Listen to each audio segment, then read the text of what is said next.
Hai Sobat Karunian yang luar biasa. Pagi ini kembali kita baca firman. Jangan pernah jemu untuk baca firman, karena dari firman kita terus bertumbuh. Sebelumnya kita akan berdoa supaya kita semakin dibuat mengerti oleh Tuhan.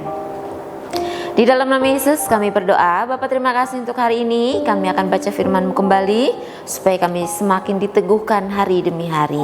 Di dalam nama Yesus kami berdoa. Amin. Baik Sobat Karunian, pagi ini tema kita adalah tentang kuasa Tuhan yang menghidupkan. Firman Tuhan terambil dari kitab 2 Raja-Raja pasal yang keempat ayat 30 sampai 35. Saya akan bacakan untuk kita. Tetapi berkatalah ibu anak itu, demi Tuhan yang hidup dan demi hidupmu sendiri, sesungguhnya aku tidak akan meninggalkan engkau. Lalu bangunlah Elisa dan berjalan mengikuti perempuan itu. Adapun Gehazi telah berjalan mendahului mereka dan telah menaruh tongkat di atas anak itu, tetapi tidak ada suara dan tidak ada lagi tanda hidup. Lalu kembalilah ia menemui Elisa serta memberitahukan kepadanya, katanya, anak itu tidak bangun. Dan ketika Elisa masuk ke rumah, ternyata anak itu sudah mati dan terbaring di atas tempat tidur. Sesudah ia masuk, ditutupnyalah pintu sehingga ia sendiri dengan anak itu di dalam kamar. Lalu berdoalah ia kepada Tuhan. Lalu ia membaringkan dirinya di atas anak itu dengan mulut di atas mulut anak itu dan mata di atas mata anak itu, serta telapak tangannya di atas telapak tangan anak itu. Dan karena ia meniarap di atas anak itu, maka menjadi panaslah badan anak itu. Sesudah itu ia berdiri kembali dan berjalan dalam rumah itu sesekali ke sana dan sekali ke sini. Kemudian meniarap pula ia di atas anak itu, maka bersinlah anak itu sampai 7 kali lalu membuka matanya. Amin. Ya, Sobat Karunian, cukup panjang lagi pembacaan pagi ini ya. Kematian sepertinya menjadi akhir dari segalanya. Namun di balik perkara itu, pernahkah kita berpikir bahwa Tuhan adalah pribadi yang berdaulat atas hidup dan mati seseorang? Ya, artinya Allah lah yang memiliki kuasa untuk menghidupkan dan membinasakan. Kisah yang kita baca pagi ini merupakan salah satu bukti kuasa kedaulatan Allah atas ciptaannya.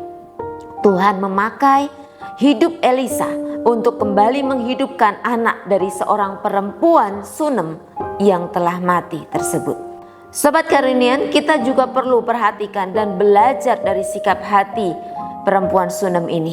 Ketika menghadapi situasi sulit, ia berusaha tetap tegar dan mencari pertolongan kepada Tuhan melalui Nabi Elisa.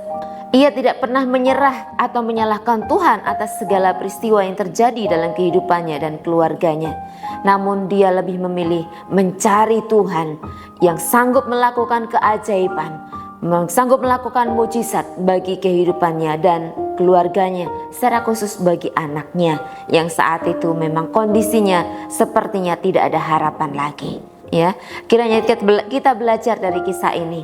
Ketika tidak ada harapan, tetaplah berharap kepada Tuhan, karena di dalam Tuhan selalu ada harapan. Mujizatnya terus terjadi.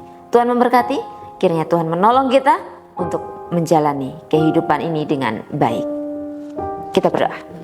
Di dalam nama Yesus kami ucap syukur untuk firman-Mu. Kami belajar dari kisah perempuan Sunem ini Tuhan, meskipun kondisinya, situasinya seperti tidak ada harapan lagi, tetapi setitik harapan dia boleh berlari mencari Tuhan dan menemukan mujizat-Mu, menemukan jawaban yang terbaik dari Engkau. Ajari kami di saat situasi mungkin tidak ada harapan lagi, seperti apa yang kami upayakan sepertinya tidak ada jalan keluar lagi. Ajar kami untuk ingat dan berlari, berharap kepada Tuhan, karena kami percaya mujizat-Mu selalu ada bagi kami. Di dalam nama Yesus kami mengucap syukur untuk firman-Mu. Berkati kami sepanjang hari ini. Amin. Thank you.